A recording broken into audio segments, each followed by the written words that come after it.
Montana Territory. 1874, the wind cut low across the valley when the stagecoach doors slammed shut behind her. Veronica Sutter stood alone in the dirt street of Dry Creek, wind tugging at her skirts, shame burning hotter than the noonday sun. She had nothing but a carpetbag with a cracked handle and a letter she would never open again. Her family name, once whispered with pride back in Cheyenne, was now soaked in scandal. Her husband had left with another woman, an actress, and worse, he had taken every cent they had. The church ladies called her a fool. Her father refused to see her. Her mother wept but did not intervene. So she climbed aboard a stage and rode west, alone, humiliated, and without a place to go. She stepped out of the street as a wagon rattled past, her boots sinking into the dust. The general store clerk stared too long. A man lounging outside the saloon gave her a slow, deliberate look. She held her chin high and walked toward the boarding house, where she had heard they took in women with no questions. She had no other plan. Halfway there, her skirt caught on a nail sticking out from a fence post. She yanked it free. The rip sounded louder than thunder. She almost laughed, but her throat closed up. She turned a corner, and that was when she saw him. He was unloading sacks of oats from the back of a wagon in front of the livery. Tall, broad-chested, wearing a wide-brimmed hat that shaded his face. His sleeves were rolled to the elbows, arms dusted with hay and sweat. When he looked up, his eyes were the kind that made a person stop mid-step, clear and steady. He blinked once, slow, then looked away. Veronica kept walking. Inside the boarding house, a thin woman with copper hair and an apron led her to a room. The wallpaper was peeling, but the bed was clean. She sat down and did not move for a long while. The next morning she tried to find work. The dress shop turned her away. The school teacher said she had no need for help. The hotel was full. She walked until the soles of her boots were thin as paper and her pride wore thinner. People here knew somehow. Or maybe they just saw a woman alone and guessed. On the third day, she stood behind the church after Sunday service, watching children chase each other through the grass. A little girl with dark curls tripped and scraped her knee. She burst into tears. Veronica knelt beside her without thinking, brushing the dirt away gently. "You are all right," she said softly. "It is just a scare," the child sniffled. "My papa says I have to be brave." "Your papa is right," Veronica said, pulling a handkerchief from her pocket. "She is usually brave," a voice rumbled behind her. Veronica turned, and it was him. He was taller up close. His hat was off, tucked under his arm. His hair was sun-bleached and a little too long. His shirt was clean, but the leather at his belt was worn through. He crouched beside the girl, his hand resting on her back. "I told you not to run in your church shoes, Daisy," he said gently. The girl nodded, hiccuping. He looked over at Veronica. "Thank you."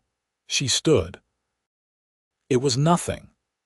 "I am Weston Zane," he said, rising with the ease of a man used to lifting heavy things.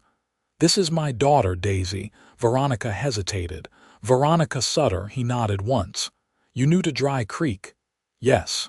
"You got work?" "No, you want it." She blinked. "I beg your pardon," he looked her in the eye. "I have a ranch outside town. It is just me and Daisy. I do not need a cook or a maid, but Daisy needs someone when I am out with the cattle. I can pay. Not much, but honest." Veronica stared at him. "You do not even know me." "I saw you kneel for a child that was not yours," he said. "That told me enough." She looked at Daisy, who was now picking wildflowers like nothing had happened. "I will think about it." "Do not take too long," Weston said. "I leave at sunup." The next morning she stood in front of the livery at dawn, her carpetbag in hand. Weston helped her into the wagon without a word. Daisy sat between them, swinging her legs. The ride to the ranch was quiet. The sun rose over the hills, stretching warmth over the fields. The house was small but solid. with smoke curling from the chimney and a squeaky gate at the fence. A dog barked once and ran up, tail wagging. Veronica followed Daisy inside. The house smelled of coffee and wood smoke. There were books on a shelf, a small table with 3 mismatched chairs and a rocking chair near the hearth. A woman's touch had not been there in some time. That first week, she washed clothes, swept floors, and helped Daisy with her letters. Weston came home at dusk, his shirt damp with sweat, his voice low and kind. He never asked questions. He never looked at her like the others in town. One night, she stood on the porch watching the stars. Weston stepped up beside her, holding 2 mugs of coffee. He handed her one. "Do you miss where you came from?" he asked. "No," she said. "There is nothing left for me there," he nodded. "Same here," she glanced at him. "What happened to Daisy's mother?" "She died giving birth," he said quietly. "I am sorry. Life is hard," he said, "but Daisy needs someone good." "I think she already likes you." Veronica looked out at the dark hills. "I am not good," she said. "I was left with nothing but shame." He turned to her. "You are more precious than gold, Veronica. Do not let anyone tell you different," her breath caught. For the first time in months, she felt something shift in her chest. Like a door opening, she looked at him. "Why do you say that?" "Because I know what it is to be judged," he said. "And I know what it is to keep going anyway." They stood in silence, coffee warming their hands. The stars stretched wide above them. And for the first time, she felt like maybe she had reached the place she was always meant to be. The autumn air in the hills came quieter than it did in town, less dust, more dry grass whispering under the weight of wind. Veronica had taken to walking the perimeter fence with Daisy in the afternoons. The girl chattering about cloud shapes while Veronica watched the sky for signs of early frost.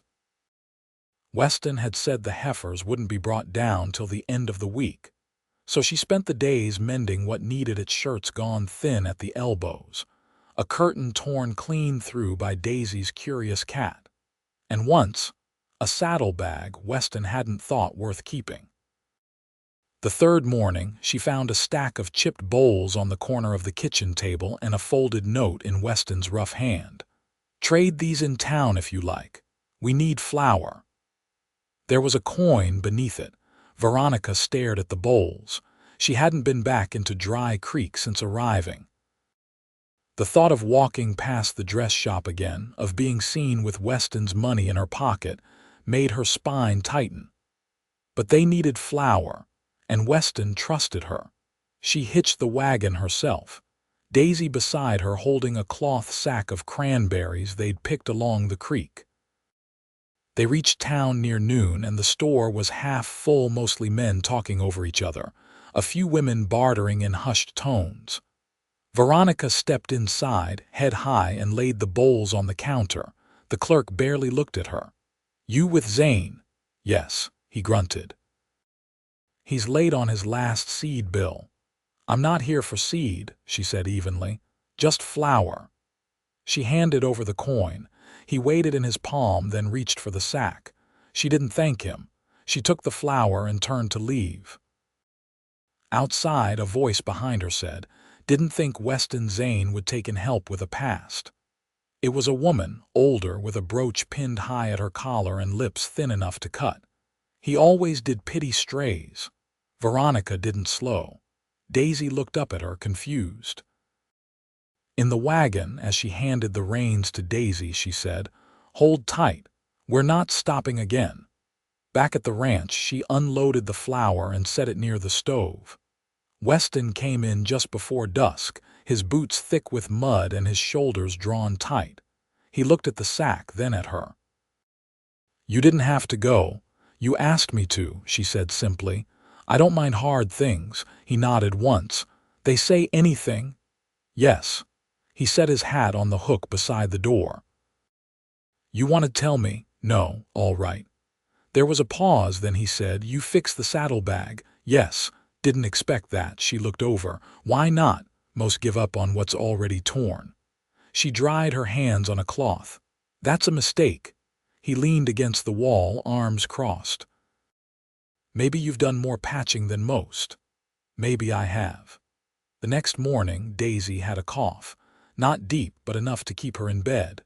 Veronica set a pan of water on the stove and asked for a clean shirt from Weston's drawer. He brought one without question. She boiled elderberries from the back shelf, added honey, and let the girl sip it slowly. "She'll be fine," she said when Weston came in at midday. "Keep her warm and quiet." He nodded, brushing a hand over Daisy's forehead. "You always know what to do." "No," Veronica said, looking at the girl's tangled curls, "but I always try." Later, as dusk fell, Weston stood on the porch again, arms folded, watching the hills. Veronica stepped out beside him, pulling her shawl tighter. "She's sleeping," she said. He didn't answer right away. Then, "You're different than I thought." She looked at him. "How did you think I was? Like someone used to running, but you stay." "I've run before," she said, "but I'm tired of it." He nodded. "Daisy's better with you here." She glanced toward the window where the light still glowed faint behind the curtain. "I think I'm better here too."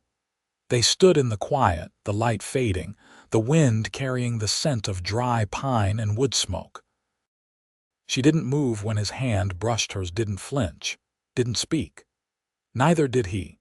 And that silence, shared and easy, felt more honest than anything she'd known in years. The first snow came thin and early, brushing the tops of the fence rails and settling on the porch roof like sifted flour. Veronica stood at the window, watching Weston lead the horses into the lean-to. His coat was patched at the shoulder and the brim of his hat was rimmed with frost. She didn't call to him. He didn't look toward the house. Inside, Daisy was at the table, tracing letters with a stub of graphite.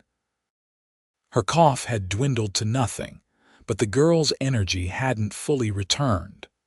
Veronica refolded the quilt on the rocker and tucked another log into the stove. The warmth inside did not match the quiet unease she'd felt since Weston had gone into town 2 days earlier and returned with a deep crease between his brows. That evening, as he scraped his boots by the door, Veronica handed him a tin of warmed beans and cornbread. He took it with a nod, but his jaw stayed tight. "What happened in Dry Creek?" she asked, not looking up from the basin where she was rinsing carrots. He set the tin down without eating. "They're pushing to buy out the cattlemen south of the creek, some outfit out of Helena. Big money behind it. You own your land. They're offering to overpay. Neighbors are folding one by one. You won't. I've got no mind to. But if they take the water rights, my herd won't last through spring." The room held still a long while.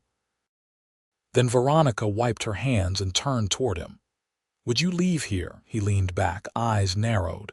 "You asking if I'd give up? I'm asking what you'd do if staying meant losing everything." He looked at her carefully, then down at his hands. "I'd find another way. But I won't let Daisy grow up watching me get small for men who have never touched the land." Veronica stepped closer. "Then don't." Weston's eyes lifted. "You'd stay through something like that." "I've stayed through worse," she said. The next week, a wagon rolled up the lane with a stranger driving, an older man with a beard like a wild thicket and a limp in his right foot. Weston called him Reverend Hatch, and he'd once managed a church farther west until the roof caved in during a storm. Now he traveled from homestead to homestead, checking in on folk too spread out for Sunday service. The Reverend stayed for supper, and after Daisy was asleep, he and Weston sat by the fire while Veronica stitched a tear in a flannel sleeve. "She's settled in well," Hatch said, nodding toward the back room. Weston stirred his cup. "She has." Hatch looked over at Veronica. "You her kin?" "No," she said quietly, "just someone who stayed." The Reverend studied her a moment, then set his cup down. "Folks in town forget their own sins when someone else's are louder." Weston didn't look at her, but his voice had a new edge. "They told you something." Enough to know they don't know a damn thing, Hatch said. Excuse the language. Veronica folded the fabric carefully, her movements precise. I'm not looking for their approval. The Reverend nodded. Good, cause you won't get it, but peace don't come from them. When the Reverend left the next morning, Weston walked him down the path. Veronica stayed at the window, watching the two men speak in low tones. Weston's shoulders were straighter than they'd been in days. That night, he knocked once on the frame of her door before stepping inside. I fixed the hinge on that cellar trap, he said.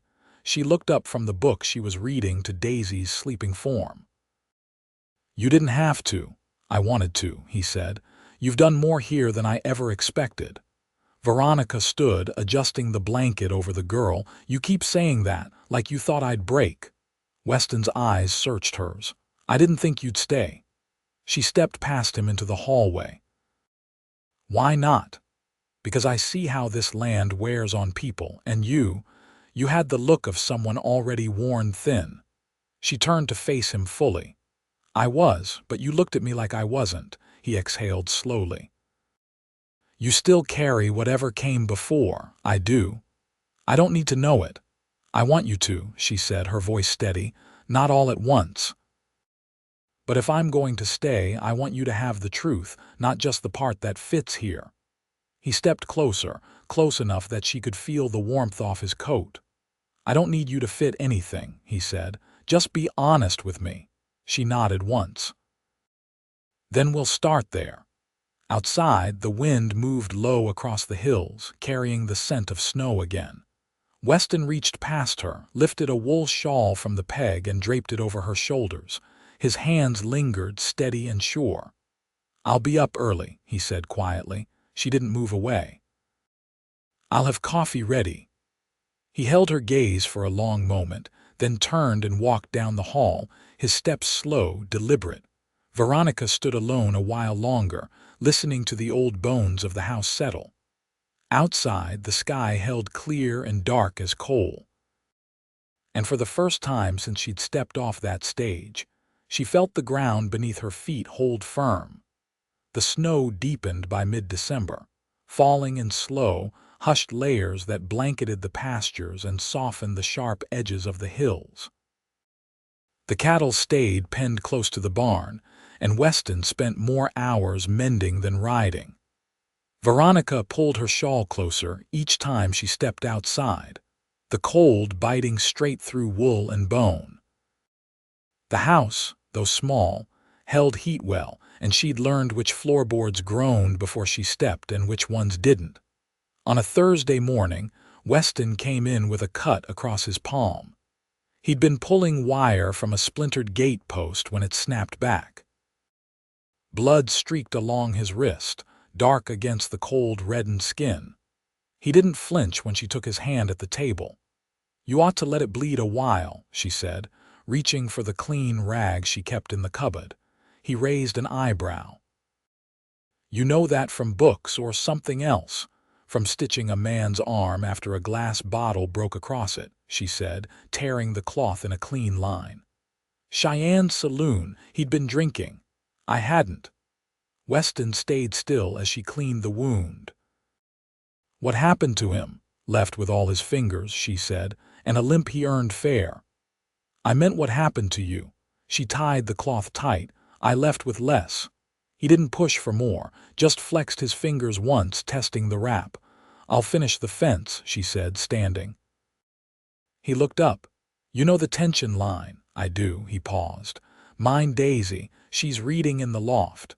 I'll check on her first. The air snapped cold as she stepped into the yard, the snow crunching under her boots. The gate was half-hung, its upper hinge loose and crusted with rust. She worked slowly, hands steady even as the wind slipped through the seams of her coat. When she finished, she walked the whole line, checking each post by hand, pressing her weight against every one. That evening, Weston set a kettle on the stove and sat across from her, while Daisy pieced together a paper chain with scraps Veronica had saved from old newspapers. The girl's tongue poked out in concentration as she folded and tucked. "Did you always want a ranch?" Veronica asked, eyes still on the child. "I wanted quiet," Weston said. "Didn't matter where it came from. You get it here most days." She looked at him, her voice lower now. "And the days you don't," he met her eyes. "I remember it's not about me anymore." Daisy stood and held out the chain to them. "It's long enough for the window." Veronica rose and helped her tack it across the pane. The paper fluttered slightly with the draft that slipped in between the wood slats. When the girl had gone to bed, Weston poured 2 mugs of cider and handed her one. "Do you miss it?" he asked. "The city?" "No, being someone else." She looked down at the steam curling from the tin rim. "I never was someone else. Just someone hiding. And now, I'm tired of hiding." He leaned forward, elbows on his knees. "What would you be if everything was stripped clean?" Veronica didn't answer right away. The fire crackled behind them, the dog asleep at its feet. She turned her face toward the warmth. "I'd be a woman who doesn't flinch when someone knocks," she said. "I'd be someone who lets herself care without fearing the cost." Weston's voice came quiet. "You already are." She looked back at him, and something in his face shifted slow, sure, like the way snow melts from a fence post when the sun hits just right. He didn't move closer, didn't touch her. But the space between them changed. She stood and took his empty mug. As she passed, her hand brushed his shoulder. Not by accident, he looked up. "Veronica," she turned but didn't speak.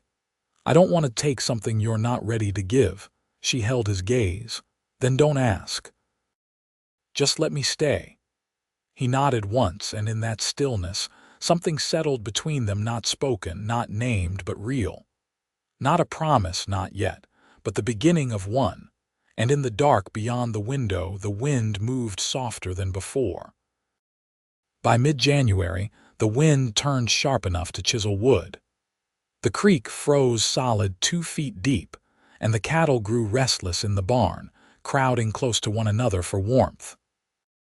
Days passed in a hush marked only by the scrape of Weston's boots over packed snow and the soft clatter of Veronica's hands at the stove, turning biscuits in an iron pan until the edges browned. Weston had taken to rising before first light, not to work, but to sit at the kitchen table as she poured water into the kettle. He never spoke until she did. That morning, she laid a small cloth bundle in front of him, tied with twine. "What's this?" "A pair of gloves," she said, drying her hands. "You've worn that last pair to threads." He untied it slowly. "These took time. I had time." He ran his fingers over the stitching. "They fit just right." "I measured your hand with my eyes," she said. "I was either close or lucky. You were both." She didn't look up, but her heart thudded steady beneath her collar. "Daisy's coat's too short. She'll need another before February." "I've got a pelt in the shed," he said.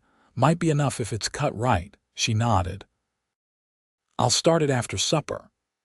That night, after Daisy had gone to bed with a warm stone wrapped in flannel at her feet, Veronica stepped outside to shake the flour sack into the snow for the hens.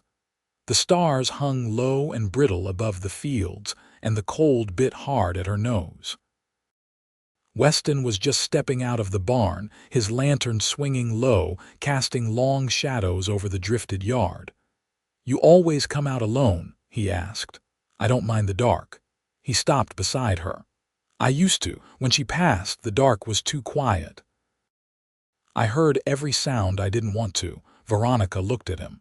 "I hear things too, things I left behind that still try to follow." He turned the lantern toward her, lighting the edge of her cheek. "They haven't caught up to you here." "Not yet," she said. "But I keep expecting them." "You don't have to expect them anymore." She met his eyes. "Why not?" "Because this place is yours now if you want it." The words sat between them, warm and solid. "I don't want to be another mouth to feed," she said. "You're not," he said. "You're the reason the table stays full." She stood still, snow catching in her hair. Then, without a word, she reached up and touched the collar of his coat, brushing away a clump of frost. Her hand lingered a moment longer than it needed to. Weston stepped closer, the lantern casting only enough light to see the way his face changed when he looked at her. "I don't want quiet if it means I lose what's right in front of me." Veronica's voice was barely above the wind. "Then keep it." He kissed her there beneath the brittle stars, with snow creaking under their boots and the smell of wood smoke curling off the chimney behind them. It was not rushed. It was not uncertain. It was the kind of kiss rooted in something already grown steady, weathered, real. The next week, Weston rode into town and returned with a license signed by the circuit judge and a folded piece of muslin he handed her at the door. "It's plain," he said, watching her unfold the dress. "But the woman at the mercantile said it'd suit someone who doesn't care for fuss."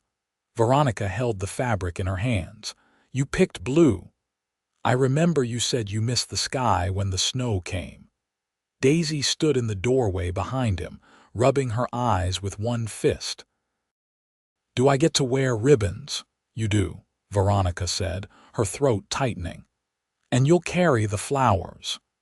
They said their vows at the church outside Dry Creek, the same one where Daisy had once skinned her knee. Reverend Hatch came despite the storm, soaked to the knees but grinning beneath his beard. The pews were half-full neighbors who didn't speak much but showed up just the same.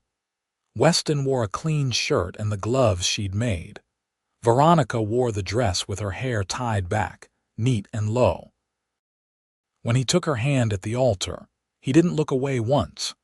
Afterward, they rode back in the wagon, Daisy curled beneath a quilt in the back, fast asleep against the crate of preserves someone had left as a gift.